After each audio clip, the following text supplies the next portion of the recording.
Ever since I was a young boy, I've been fascinated with the Mario franchise, learning everything I could about the mustachioed main character and his extensive Mushroom Kingdom. One thing that always stuck out to me was how normal and uncontroversial Nintendo wanted to be with all their games, starting, of course, with the Mario series, which is why when odd things are released by the company, they really seem to stick out. These odd things are what the subject of today's video is, as I'm going to talk about the weirdest Mario moments across the several games, trailers, movies, and even TV shows. Some of these are strange, some are funny, and some are just straight up disturbing. Oh yeah, and before I get started, my name is Copycat, and if you haven't yet, then please subscribe to my channel, hit that bell button, and I do now have a join button on my channel, where if you guys support me, I can make videos for years to come. The very first weird Mario moment we're going to look at is one from the very first game, Super Mario Bros. For the NES, where the manual states something really strange happened to the Toads in Mushroom Kingdom. As you can see, under the heading of the game's description, Nintendo wrote, "One day, the kingdom of the peaceful mushroom people was invaded by the Koopa, a tribe of turtles famous for their black magic. The quiet, peace-loving mushroom people were turned into stones, bricks, and even field horse hair plants. And the Mushroom Kingdom fell into ruin." This is an extremely morbid and weird piece of lore in the Mario universe, especially as if you power up with a mushroom, you can break these bricks, essentially killing a toad. In the late 1980s, when Mario was at the height of his popularity, Nintendo wanted to cash in on the franchise's massive success, leading them to the idea of wanting to expand to other types of media, which spawned one of the strangest properties of all time, the Super Mario Bros. Super Show. Now, I was born a few years later in 1992, and somehow missed out on this hilarious piece of Mario history, which oddly combines cartoon animation with real-life 1980s sitcoms, telling the backstory of how the two plumber brothers from Brooklyn ended up in the Mushroom Kingdom. The acting is atrocious. Time for a new day.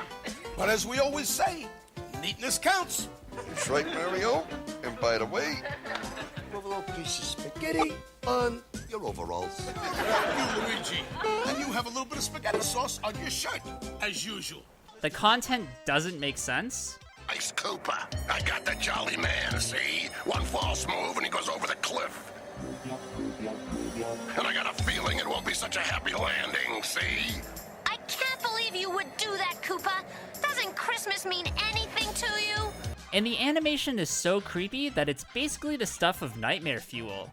Do ya, wacko bird? Drown me? Mommy missed her little cheapie so much. Mommy, you're not my mommy. Thankfully, the 40 episodes of the show can be found on YouTube, and when I discovered it, I honestly couldn't stop watching. Carrying on Nintendo's early tradition of putting Mario's name and face on pretty much everything, the company and TV network ABC teamed up to create probably the worst and most forgotten Mario IP, the Mario Ice Capades. The existence of ice skating Mario characters was quite obviously a marketing ploy, as in the beginning of the special, a much younger Jason Bateman explains the plot of the original NES game to a much younger Alyssa Milano while she's playing. However, it's what happens next is why Nintendo doesn't talk about this event, as when I saw Bowser, I became disappointed in how incredibly awful King Koopa looked. At least his minions are in some resemblance of what they're supposed to look like, but the costume design looks low quality, the acting and singing is horrendous.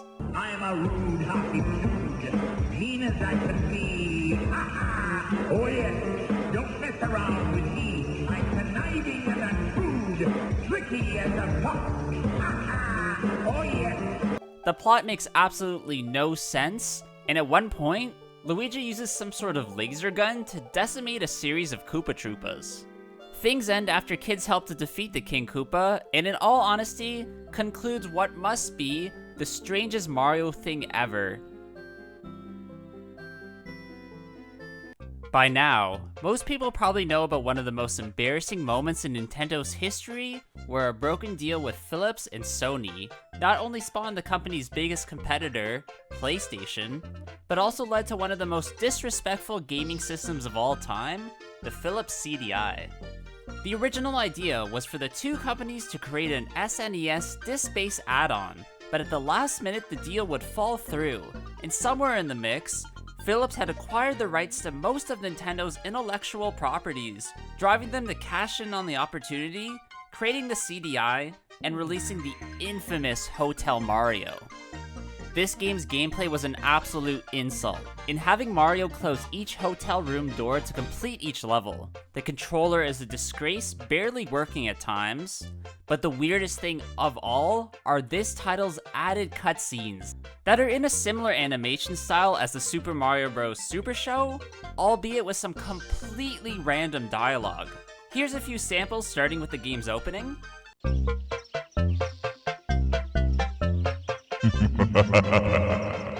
Nice of the princess to invite us over for a picnic, eh, Luigi? I hope she made lots of spaghetti. Here's some weird anecdotes about toast. Too many toasters. You know what they say, all toasters toast toast.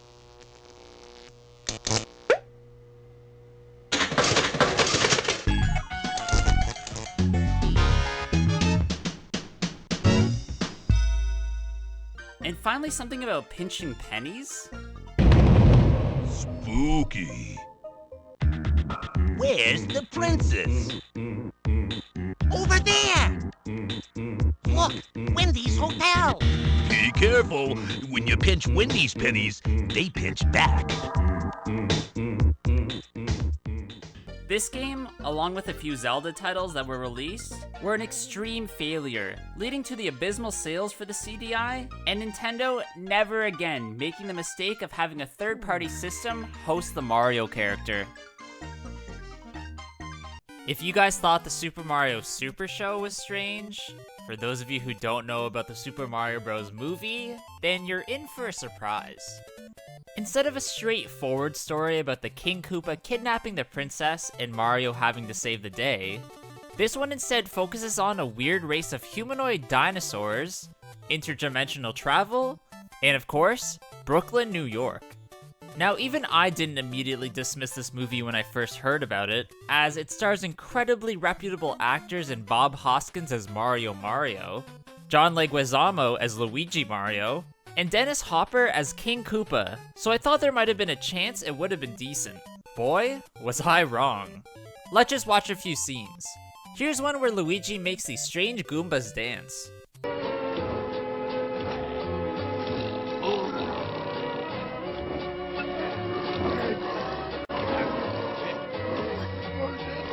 Here's one where King Koopa oddly orders a pizza. King Koopa here. Oh, yes, sir. I'd like the Koopa special. Pterodactyl tail on that? Yes. Dino, lizard, hold the mammal, no worms, and spicy. Some kind of weird mushroom trampoline. There's a scene where Daisy meets Yoshi. Yes, this is supposed to be Yoshi.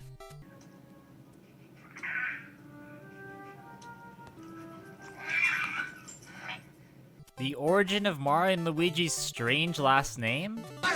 Name? Mario. Last name? Mario. Okay, what's your name? Luigi. Luigi? No, Luigi Mario. Okay, look, how many Marios are there between the two of you? There's three. There's Mario, and Luigi Mario. Oh yeah, and this really terrible Bob-omb scene.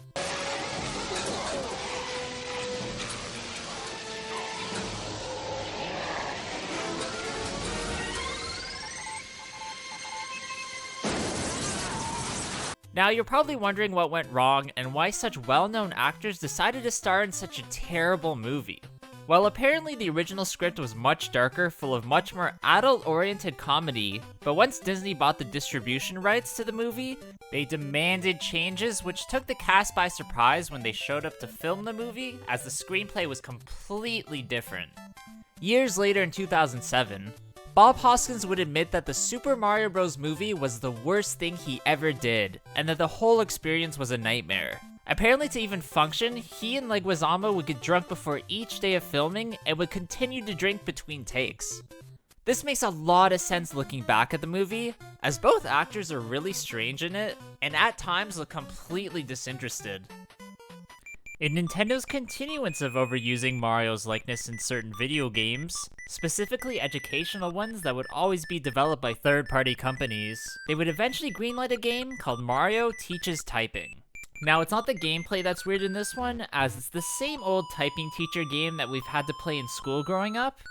It's how strange the characters look. There's just something unnerving about how the developer Interplay Entertainment decided to portray Mario, as at times he looks extremely creepy. Back to the gaming side of things, the next weirdest Mario moment we're gonna look at is from an educational title called Mario's Time Machine, that was developed by Software Toolworks and Radical Entertainment with the purpose of teaching kids about historical past events. The gameplay is a bit wacky, with Mario having to return essential artifacts that Bowser stole back to their respective time periods as history was slowly changing due to their absence.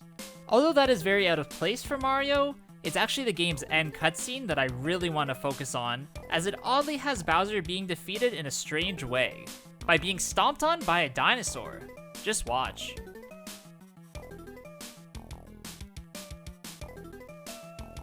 One of the most divisive moments in Mario's history takes place in the North American version of Super Mario 64, where it's speculated that Mario says a very controversial line when defeating Bowser during a boss battle. That's the infamous, "So long, gay Bowser" line. So long, gay Bowser. So long, gay Bowser. So long, gay Bowser. So long, gay Bowser. Nintendo and Mario voice actor Charles Martinet completely denied that this is a thing. But it was suspiciously removed from the 3D All-Stars version of the game, leading to even more speculation that it was a real thing. Bye-bye! Apparently the original line was supposed to be, "So long, Kinga Bowser," but either the poor audio of the game caused the line to sound different, or the line is real and the company is trying to save face about a somewhat controversial moment. Let me know in the comments below what you guys think. Another very out of place thing from Super Mario 64 is the Big Boo's Haunt Course, as it contains some of the weirdest enemies in the entire franchise. These include the Mad Piano, which is an instrument that springs to life when you get near, trying to chomp down on Mario. The Mr. Eyes, that shoot damaging bubbles at you and can be destroyed if you run in circles around them. The bookends that slide off the shelf, once in a while sending a bite toward, and the chairs that have become possessed, hurling themselves towards you. To make this course even stranger, it's one of the only full levels that you don't actually access through a painting, having instead to enter it through a miniature cage hidden in a boo in the castle's courtyard. Another very weird Mario moment that stuck out to me growing up was when the Tubba Blubba from Paper Mario would continuously eat any boo he would come across. This strange Mario enemy was once afraid of the boos, but when Bowser obtained the Star Rod, he made Tubba Blubba completely invincible just by removing his heart. Even stranger is that you need to fight this heart that turns sentient, where if you defeat it, it returns the Tubba Blubba, turning him back into normal and releasing all the boos. I won't lie, there are some really strange moments in the Paper Mario franchise, but for some reason, this one sticks out to me the most. One Mario moment I remember being really confused about takes place during a cutscene in Super Mario Sunshine, where Bowser Jr. refers to Princess Peach as his mama, and that's the whole reason why he kidnapped her in that game. To make things even more awkward, Peach never really even denies this fact, and even though at the end Bowser Jr. does admit that she's probably just a substitute for his real mom, or whoever his mom is, this has had fans speculating on whether or not Bowser and Peach were an item at one time. This is really the only time that Bowser Jr.'s existence has ever been called into question, and really one of the only times that Nintendo ever included a large amount of lore into one of their games. The next weird moment we're going to look at comes from the Mario & Luigi Superstar Saga game, as it contains a female Bowser-like character named Bowletta. What happens in the story is that the two game's villains, Bowser and Cackletta, combine with each other to create this weird bra-wearing, out-of-place female Bowser demon-like character, which is just the stuff of nightmare fuel. This, in combination with a really weird new Super Mario Bros. U Deluxe trailer where Toadette uses a strange crown power-up to turn into a creature named Peachette, spawned one of the weirdest Mario memes of all time, Bowsette. As you can see, fans took this weird Peach-Bowser combo a little bit too far, but it is interesting to see how certain weird moments can spawn internet sensations. One of the most out-of-place cutscenes in the Mario sports franchise takes place in the GameCube's Mario Power Tennis, where blooper reels hilariously play during the game's credits. Why this is so strange is due to the fact that it pretty much insinuates everything is fake, which, when you think about it, doesn't make sense in a sports setting. This at least is somewhat entertaining, even if it is a little bit confusing.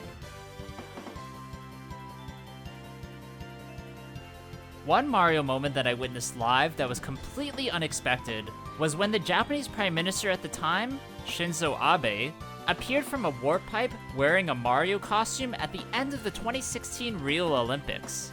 I'm not gonna lie, when I saw this on TV, I was a little confused as I didn't realize the entire nation of Japan would want Mario to represent it.